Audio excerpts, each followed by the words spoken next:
Talk Like an Egyptian, a podcast about ancient Egypt with Dr. Chris Naunton and Izzy Lawrence. In this episode, we're talking royal cash. That's not pocket change. That is a reburial site where you have several mummies in one tomb.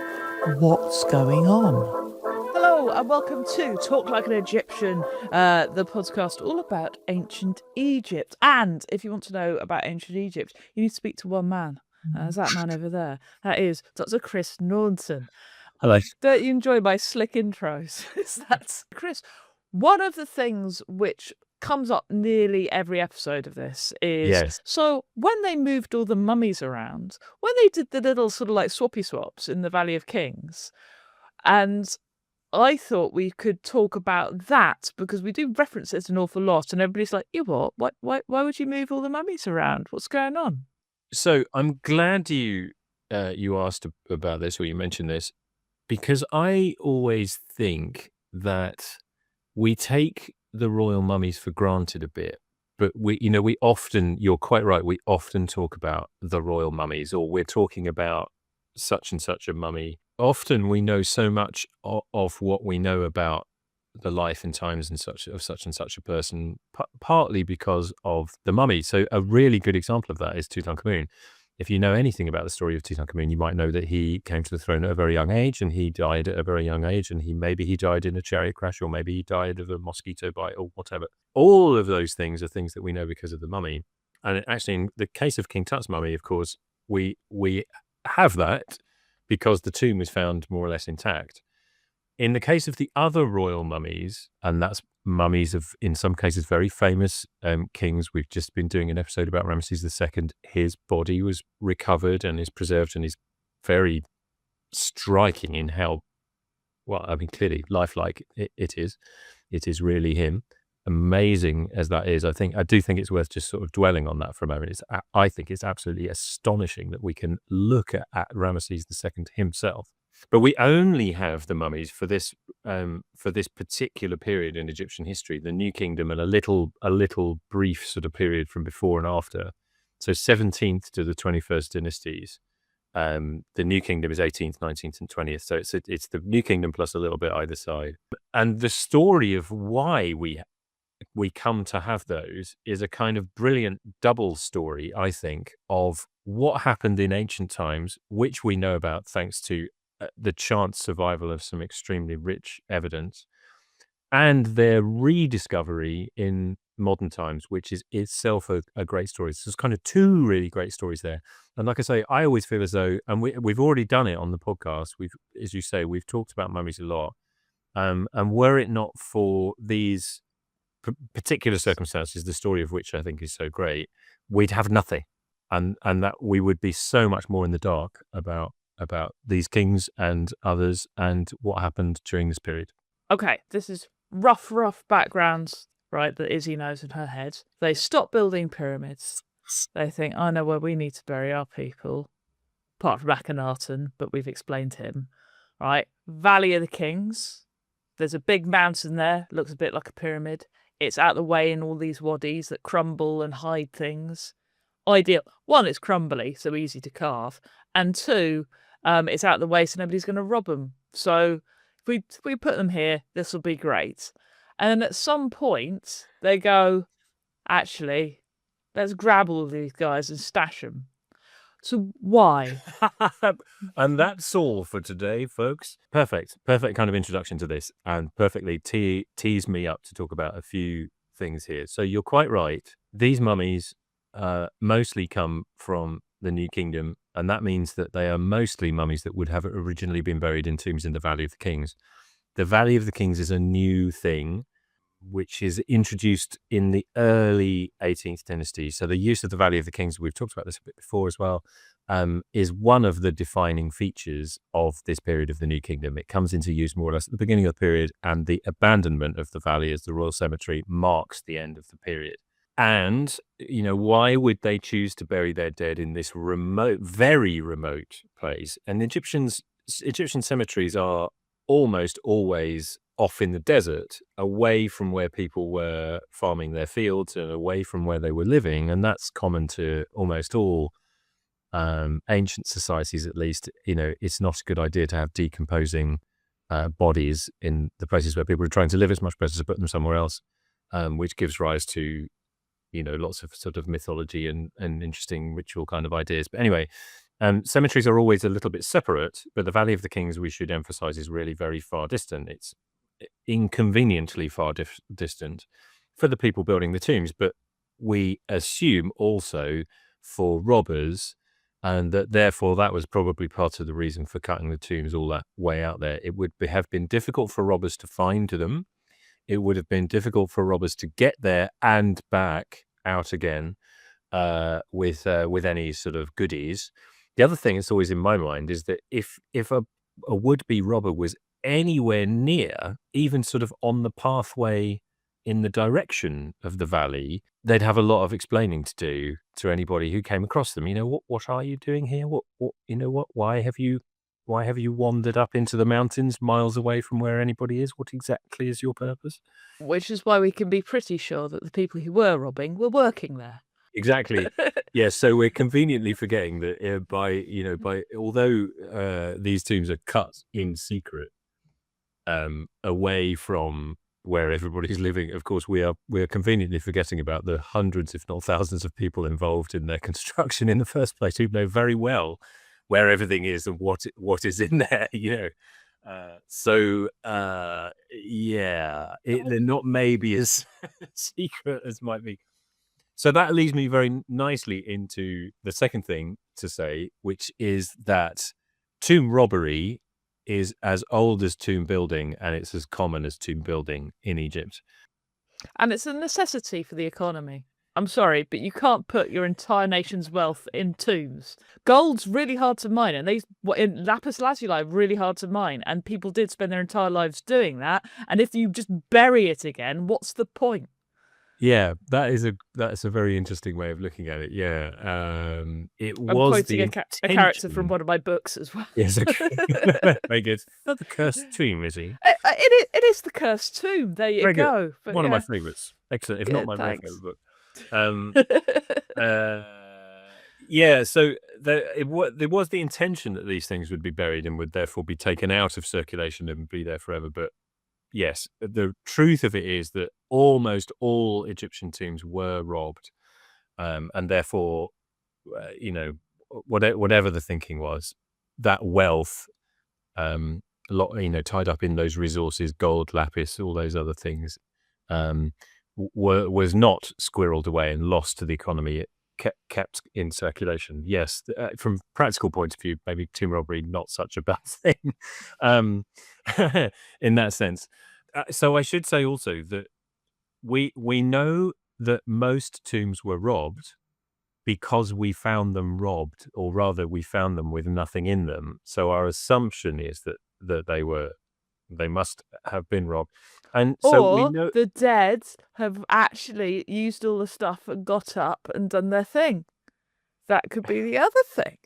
Taken them off to the afterlife, which is inaccessible to us, is actually just full of stuff. Exactly. Maybe. That's Or the other possibility being, of course, that they were never there in the first place. So the conspiracy theorists would tell you that the reason there's no mummies in pyramids is because they were never there in the first place, because pyramids are tombs. They're actually spaceships or power stations or whatever. I'll put that as quotes on the episode. No, we think that they were tombs, and the reason there was nothing in them or very little in them is that they were robbed. And part of the reason why we can see that is likely is because of the admittedly relatively small but still significant number of tombs which were not robbed, which were found to contain lots and lots of goodies. So we know from the small number of intact tombs what would have been there. There are instances where, and so a little tangent, sorry, to talk about a tomb that I used to work in. We were working quite a large and complex tomb from the 25th dynasty, which had been reused in subsequent generations, and so was therefore, we think, the burial place of lots of different individuals. And we were after, in particular, what we would have really loved to have found was the burial of the guy who cut the tomb in the first place, guy whose name's all over it. We never did find that. It's never been found. we're not sure even what was the burial chamber. And in fact, the director of the project, I understand, now believes that he may never have been buried there at all. Anyway, it certainly was used as the burial place for other people subsequently. One of those people was still there in the form of their mummified body. One of the arms of the body was missing its hand, and there was a very clean, roughly diagonal cut across the arm in the sort of area where you'd wear a watch. What we assume is that the mummy was possibly wearing a bracelet or some other jewelry, maybe some rings or something like that.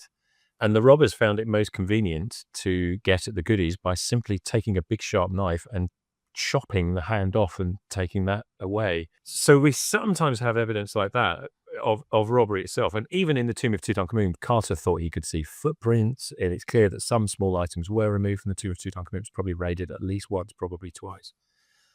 Anyway, all this brings me to the Valley of the Kings, back to the Valley of the Kings and the royal mummies. Those tombs were mostly found empty or almost empty. Tutankhamun is the great exception, of course. So we would assume that they were robbed, just like all the other tombs, and that might be the end of the story, but it's not, because we have a series of papyri, which we call the tomb robbery papyri, which tell us all about the tomb robberies and what happened. And then we've also got these discoveries made towards the end of the 19th century of the current era, a little over 100 years ago, which show what happened at the end after the robberies had taken place. And the authorities were clearly struggling with the idea of how to continue to protect the bodies of the kings themselves, even if they couldn't stop the tombs being robbed for their grave goods, how to protect the mummies. And we, thanks to these discoveries, now can see what the end result of all of that was. Who are looking after these? Is this like, because I'm imagining immediately, so people protecting the pharaohs after they're dead. So it's the Magi guys with the face tattoos and very good looking from the film The Mummy. That's who I'm imagining doing this, on horses with machine guns. Yeah, that's right. Something like that. I'm not sure actually that the Magi are involved in this case. What we know is that there were robberies, and there were, as a result, or there were attempted robberies. There was then a series of tomb inspections made on a regular basis to check whether tombs have been robbed or not. Eventually, it transpires that some of them have been. So there's then a process of trying to identify the robbers. And this process is led by the vizier. And vizier, we may have talked about this before, is a word that comes from the Ottoman Empire. In the Ottoman Empire, the vizier was kind of deputy to the sultan. So that term has come to be used by Egyptologists. It's been applied to the person who was in charge of the judiciary on behalf of Pharaoh, one of the people at the very top of society. So the kinds of people who were at a level immediately beneath Pharaoh in Egyptian society would have been the person in charge of law and the law courts, the judiciary. That would be the vizier. Then you might have an army commander, overseer of the granaries, overseer of the treasury, and then high priests, that kind of thing. So the vizier is absolutely at the top and in charge of the law. So when it comes to things like tomb robbery, you would expect him to be in charge. Part of the sort of investigation process is about talking to the priesthood and the locals, some of whom, of course, would have had that kind of insider knowledge that you mentioned about tomb location, that kind of thing. So when are we talking? The first event that we are aware of comes from the reign of Ramesses III. So okay. That's Sea People's Ramesses, end of the Bronze Age. That's how I remember him. Precisely. So we're in the sort of 1100s BC, if you like, at this time. During his reign, according to one particular papyrus, there was an attempt at robbing the tomb of Ramesses II, Ramesses the Great of the Battle of Kadesh, who we were talking about in the last episode. So his tomb is in the Valley of the Kings. It is, in fact, the very largest of any of the tombs of the kings. For all of his and family, because he had 1,000 children, it seems. no, that's a slightly different tomb Oh, just is that across a different the tomb? valley floor. Yes. Apologies. So the very Apologies. largest tomb in the Valley of the Kings is King's Valley number 5, which was for his sons. But his own tomb has another low number. Is it 7? KB 7? Is it?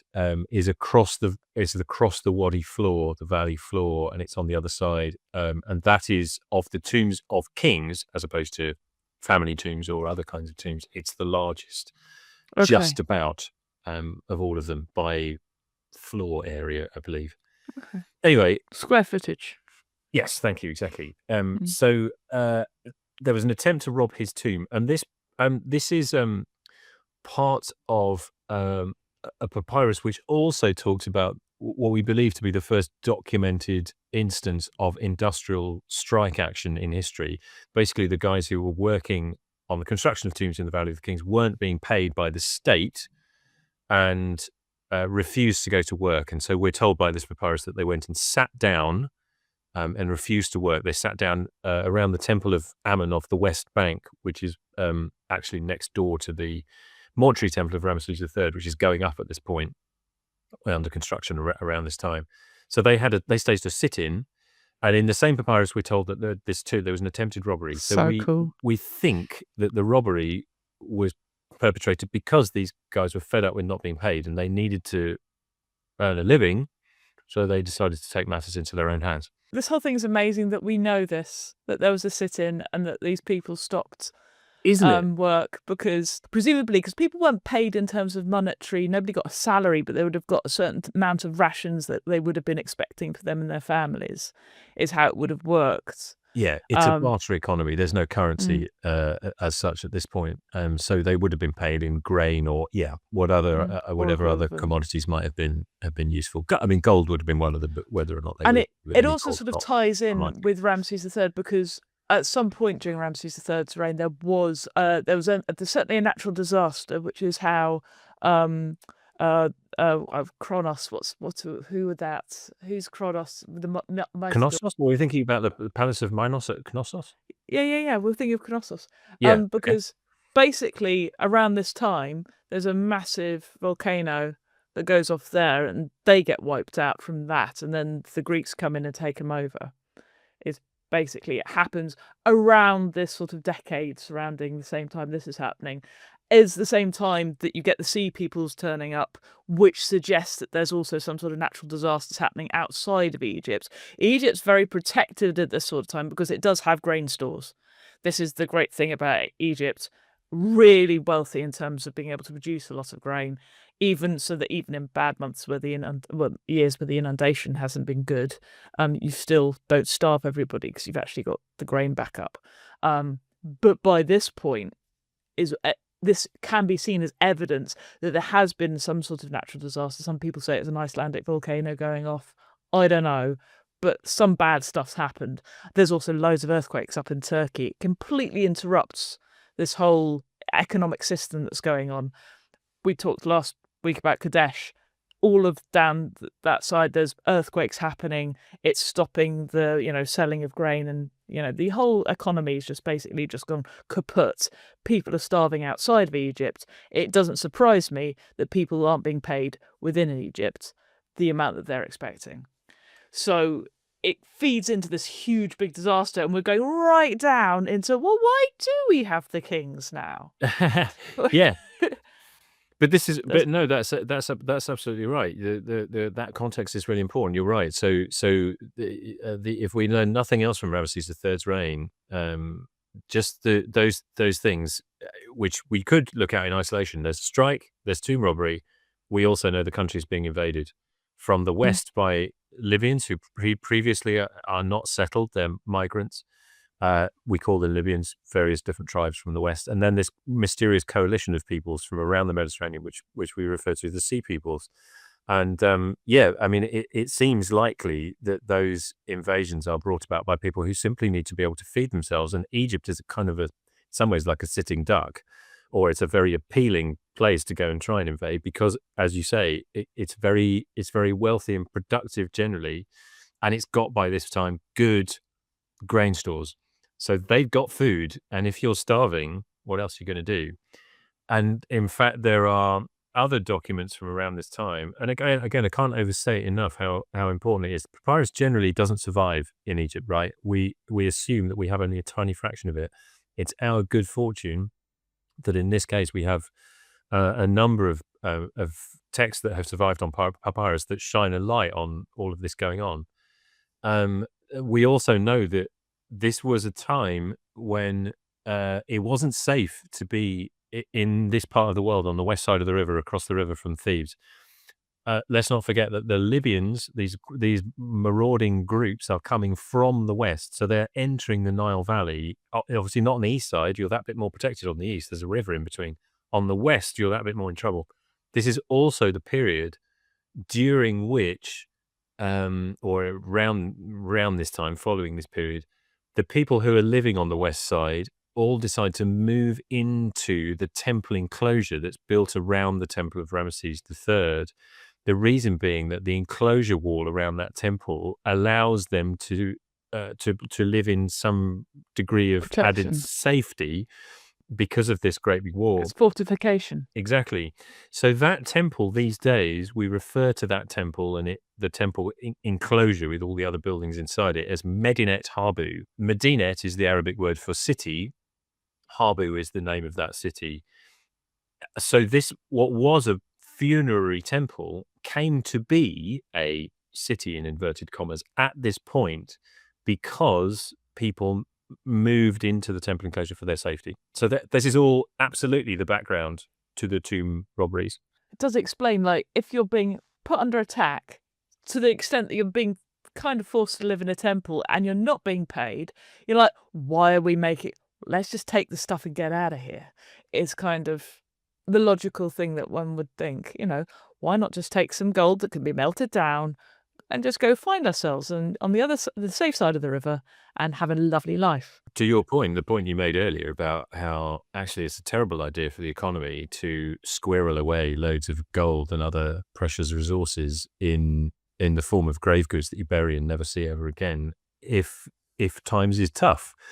And if agricultural production is slipping and you've suddenly got loads of incoming people also wanting a share of your food and of your grain in your stores, then suddenly having all of that gold and everything else locked away maybe isn't such a great idea.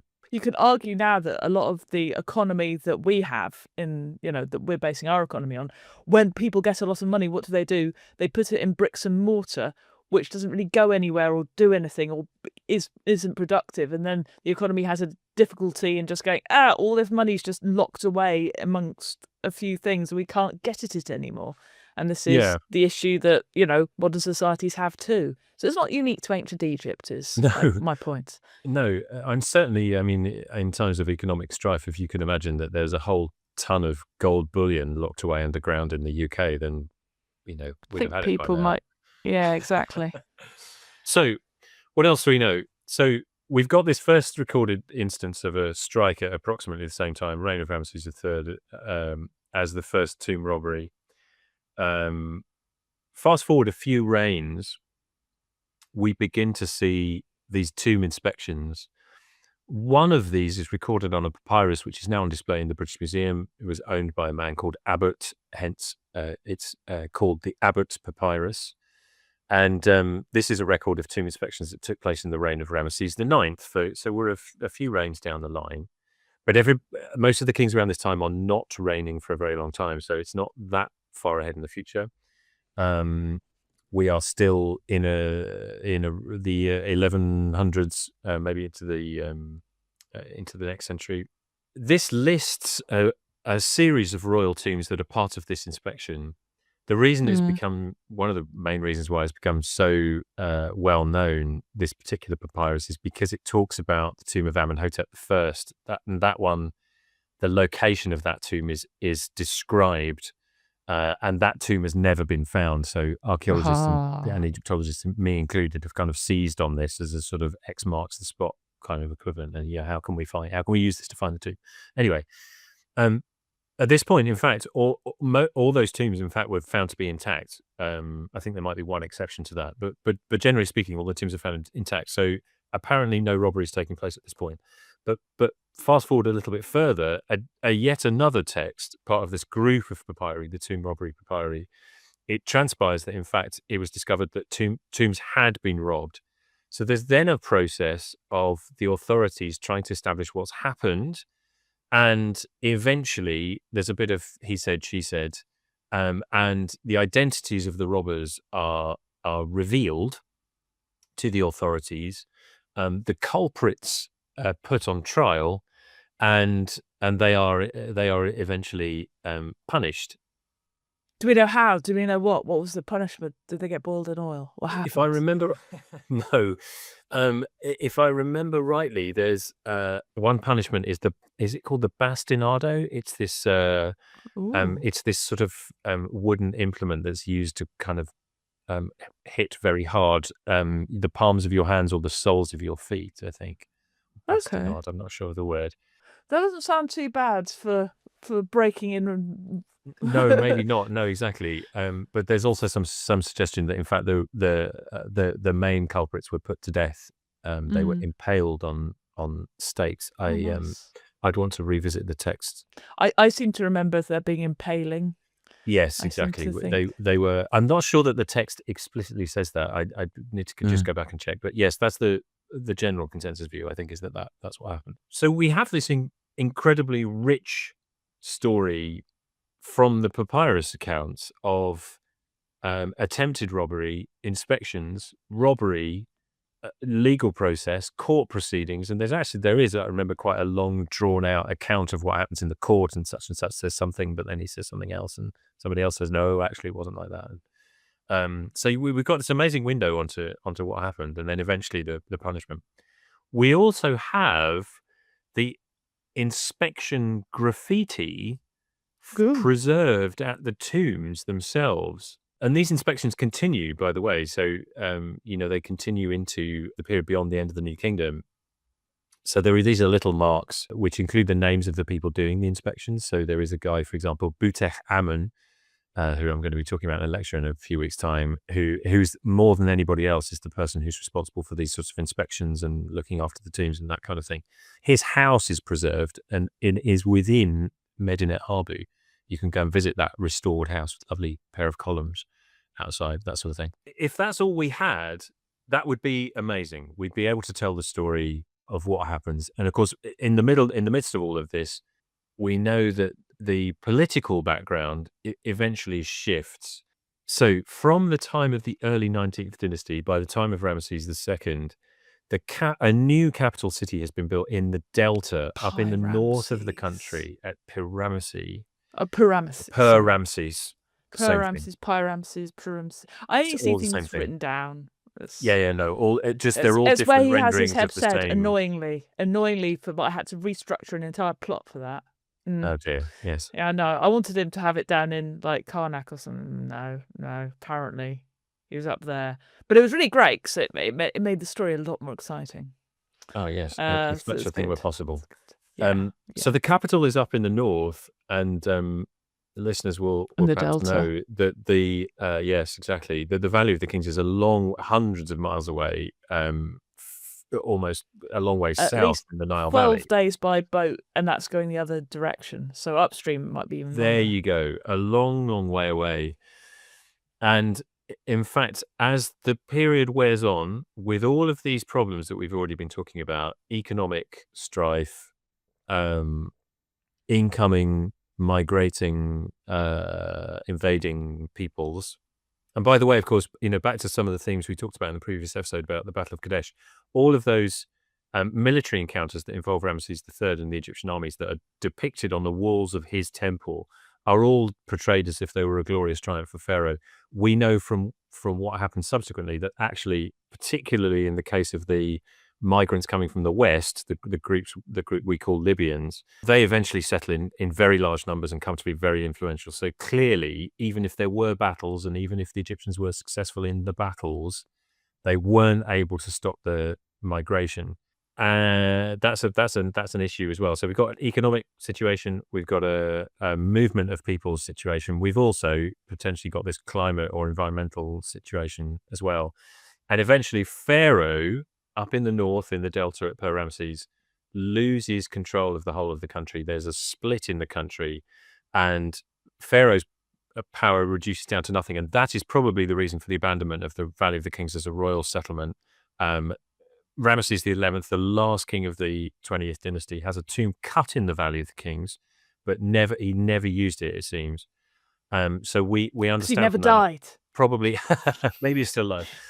During his reign, that is probably the point at which he finally loses control of the south of the country, to the point that he can't be buried there anymore.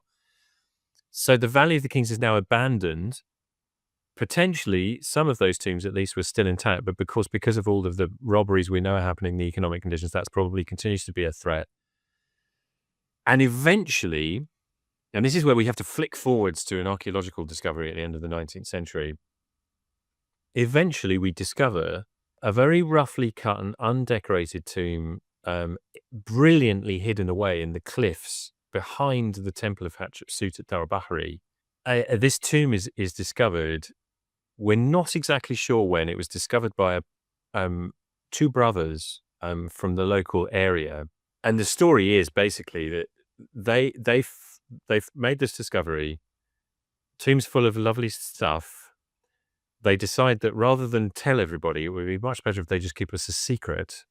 And in order not to let the cat out of the bag that they found something sensational, they are going to take some of the goodies, small things, some of the less impressive things maybe, and just gradually sell them onto the market so that nobody notices anything is up. But the Egyptian museum authorities, specifically the director of the Antiquities Service, Gaston Maspero, at a certain point starts to notice that some royal grave goods from the 21st dynasty have started to come onto the market. Where are they from? And at a certain point, he dispatches. I find this hilarious. Gaston Maspero thinks that a royal tomb has been discovered in Thebes. So what does he do?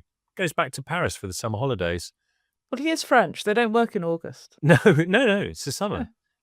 So he goes back to Paris for the holidays and dispatches two colleagues of his, a German curator, Heinrich Brugsch, and his Egyptian colleague, Ahmed Kamel. They're dispatched down to Luxor to make investigations, and they are eventually led to the brothers, the Abder Rasul brothers, and to the tomb, which we now give the number 320. It's much better known as the Royal Cache. And they got there expecting to find a 21st dynasty royal tomb, and were shocked to discover that while there was 21st dynasty royal material in there, there was also the mummies of a whole load of kings going back to the 17th dynasty, but including also kings of the 18th, 19th, and 20th. It's a cache, in other words, a cache of mummies. So what they assumed, obviously, was that all the kings had decided, well, we could go on to the afterlife, or we could just have a really lovely drinks reception and just all get together and have a good old chat. Have a what it was party like. and all. Exactly. All just hang out down here forever. So at some point, this is on what I would call the wrong side of the Valley of the Kings. So it's on the other side of the hill, as it were. Yeah. Mountain. So exactly. Yeah. So if you're looking from the edge of the cultivation, sort of ideal westwards, you've got the low foothills, the spectacular cliffs behind, with the Temple of Hatshepsut at the foot of those cliffs. Valley of the Kings is over the back of the cliffs. Yeah. Yeah. So somebody at some point just gone, let's just get all the kings and stuff them in here. Why? They would already have been aware of the tomb robbery papyri. So they know that there were robberies. They know I'm not sure if they would have been aware of the inspection graffiti, but probably they would, I think. So they would have been aware of the inspections anyway. And then suddenly you find that all these mummies have been placed in the tomb. So we don't have a text, if you like, a narrative text of what happens here. But what we've got is the end result. The deduction was they must eventually have decided that they simply couldn't stop the robberies.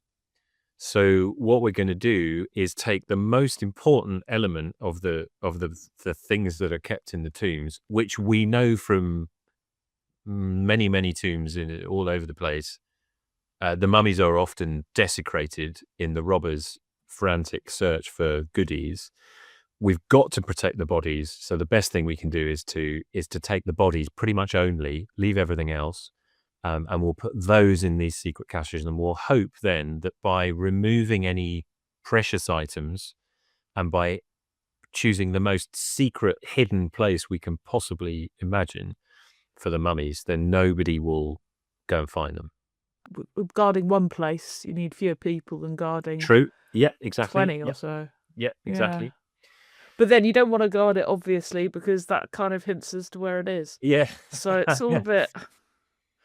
I suppose you could have like a guy whose job it is to walk up the hill every hour, and not stop. Well, it just be might, like, it might give us pause. You know very well, I am sure, Izzy, about these huts which are positioned more or less along the top of the line of the cliffs, more or less directly above the Temple of Hatshepsut and also the Royal Cache tomb. If you were able to sort of fly directly upwards, up the cliffs, as it were, from the Royal Cache tomb onto the top of the cliffs, land on the ground like Superman, or a drone. Yeah. You could then pass those huts, and if you carried on in that direction, you eventually, via a series of windy, slippery, gravelly paths, drop down into the Valley of the Kings. So those huts, and we don't know for sure what the function of those huts is. It's sometimes thought they're a kind of a way station for the workmen coming from the workmen's village into the valley to have a stop and a rest, maybe sleep overnight. The other theory is that they're guardians' huts, keeping watch, and actually they would be in, I think, probably a pretty good position to spot anybody heading towards certainly the valley or the Royal Cache. Which I'm pretty sure I've read somewhere, forgive me guys if this is entirely out of Izzy's head, but they had instruction in those huts. Somebody had written down on a bit of pottery, can you send us up this for lunch, please? And sent it, and this is one of the clay things to send down the hill, which makes people think that women were educated and could read, because it would have been the women who were fetching the water and all the goods up the hill to the men, and that huts were the way station to feed the people down in the valley who are working in the valley. So it's like halfway, is one way of looking at it. There we go. You could be right. Yeah, I could be. You could be right about that. Yes, I don't know. I don't know. I seem to remember there's somebody. There's something I've read somewhere. Guys, I'm really sorry. I'm not an academic. It's bad, isn't it? It'll be from Del Medina. It'll be a text from Del Medina, which is the village of the workmen who built the Valley of the Kings. Yeah, but it's like, can you just send us up some? Don't pat those because we hate those. Those don't get eaten. Can you just send us up some onions or something? That and all the sort of love poetry, but. It's a good sign that not just very, very noble women could read, but women who worked, and whose job it was to go feed the men. So that's another nice little fact about the huts. So at some point, they cached. They went into all the tombs, got out all the kings, put them all together in one safer tomb, and then it wasn't discovered again until like the 19th century. Well, yeah, so that investigation of Maspero's, which was actually carried out by Brugsch and Ahmed Kamal, takes place in 1881. Maspero had first noticed things coming onto the market a few years before that. So we actually don't know to this day, we don't know how long before this the Abd al-Rasul brothers had found that tomb. Hopefully ages. It's years, certainly. So 1881 is the point at which the Royal Cache tomb came to be known to archaeology and Egyptology, if you like. Fast forward a little bit less than 20 years to the very end of the 19th century, I think in 1899, the 35th tomb in the Valley of the Kings to be discovered was found by another Frenchman called Victor Loret. So Kings Valley tomb number 35, this was found to be the tomb that was cut for Amenhotep II of the 18th dynasty. Nice. It's very well preserved. It's very, very beautifully decorated. It's an extraordinary coincidence, actually, that Loret found within a matter of weeks the 34th and 35th tombs in more or less totally different parts of the Valley of the Kings, and yet they were the the tombs of 2 successive kings and are a really important part of the way that tomb architecture and decoration evolve. Anyway, even more interestingly than the fact of finding a very beautifully preserved and important tomb in the Valley of the Kings, the side chambers leading off the burial chamber in Amenhotep II's tomb turned out to contain more of the mummies of the New Kingdom. So TT320, the royal cache, contains a good number of the mummies of New Kingdom pharaohs. Most of the gaps were there, the sort of the others that were then remaining to be found. Most of those gaps were then filled by the cache in KV35. So between the two of them, we have almost all of the New Kingdom pharaohs. So that in some ways that wasn't really kind of news because we already knew about the caching process. The other thing, though, I want to say that which is very useful and important about all of this is that when we talk about the mummies, obviously we're talking about mummified bodies wrapped in bandages and then placed in coffins. And in a complete intact burial, you would expect all sorts of goodies to be in the wrappings. You might expect things to be placed on top of the wrappings. Tutankhamun's intact tomb is a good guide to this. You might then expect not just one coffin, but several. King Tut had 3, a nest of them, one inside another. You would then expect a stone sarcophagus, and then again, if King Tut's tomb is anything to go by, a nest of shrines, gilded wooden shrines placed around that. So none of that is present with any of these mummies. All we've got is the body wrapped and in a coffin. What's really interesting about the wrappings in the coffins is that they often bear very, very brief inscriptions in ink in either cursive hieroglyphic or in a hieratic, which is a kind of handwritten note form, like leaving a post-it on something. Very casual. Sometimes these little notes are put on little pieces of wood or something similar to that. These we call dockets. And the dockets tell us things like that such and such a king, they provide the identification of the body. Thank goodness. Which is very useful, very helpful for us. And they also tell us often that the mummies were rewrapped as if as part of the robbery. They were unwrapped, as you'd expect, because the robbers know there's all sorts of goodies in the wrappings. They also tell us that the coffins, they were put in new coffins, and those coffins often, we think, were probably not the coffins that were originally produced for these kings. And even if they were, they seem to have been stripped of a lot of their finery. So again, if we fall back on King Tut's tomb providing us with the evidence of what would have been there if there were no robberies, King Tut is buried inside those, his body's placed inside those 3 coffins. The innermost one is solid gold. The next 2 in the sequence are wooden but gilded. And a lot of the coffins the royal mummies were placed inside were wooden and painted, but often with paint and certainly any precious materials, including the gold, all chiseled off. And those chisel marks are still there. It's clear from the dockets that not only were they reburying them, but they were having to rewrap them and get new coffins as well. There's then a question about exactly the sort of sequence of events. So the dockets also tell us that they also date these events. Fantastically helpful, this, as you can imagine. We've talked about how we very often don't have dates. What they tell us is that, the mummy might have been rewrapped at such and such a date, or it might have been put in a new coffin at such and such a date. It also tells us that they were moved to such and such a place on such and such a date. Again, from the archaeological situation, we know that eventually those mummies end up in, respectively, Theban tomb number 320, the royal cache, and King's Valley 35, the tomb of Amenhotep II. The dockets tell us that there were apparently other locations as well. And the dates on those dockets show that this process actually takes place over a very long period of time, decades, perhaps even as much as 100 years. And it doesn't finally finish until into the 22nd dynasty, which is a good century after the end of the use of the Valley of the Kings. So we don't know every step of the process yet, but it seems as though the mummies were moved several times and that there was at least one other tomb, and probably more, used as caches in between times. So it's a fantastically complicated, complex story, all of which we can tell thanks to all these different kinds of evidence. I know for a long time, particularly in the pyramids, that mummies weren't in that classic Tutankhamun lying back position, but were actually crouched on their side, almost in a sort of fetal position, looking sideways out of the sarcophagus and stuff.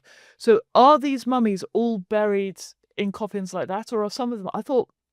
I mean, maybe earlier on in the 18th dynasty, were they still being buried on their side? And do we have any evidence of this or them being repositioned? No, by this point, I think they're all laid on their backs, Okay. and with arms crossed. That being the royal Proper. Yeah. position. We should say that along with the identifiable mummies of pharaohs, which of course is the sort of headline news, there were lots of other individuals represented in these caches as well. So there are just short of 50 mummies, I think, in Theban Tomb 320, of which maybe 10 to 15 are the mummies of kings. The others are other members of the royal family and some non-royals as well. Well, maybe, she says, looking at the time, we should save who they are for the bonus episode. Yes. So we should have a little talk about that. Anything else for this episode that you think we need to get into before we go that you can cover in about 2 to 3 minutes if you need to? We don't need to. I suppose the other thing just to say is that, and this is really, I suppose, a teaser for something we could then talk about in a bit more detail in the bonus episode, but the mummies are now in the National Museum of Egyptian Civilization in Cairo. They actually haven't been there very long. They moved there in 2021. They were previously in what was called the Egyptian Museum, which you now might think of as the old museum because it's kind of been superseded by the Grand Egyptian Museum, which is famously has just opened.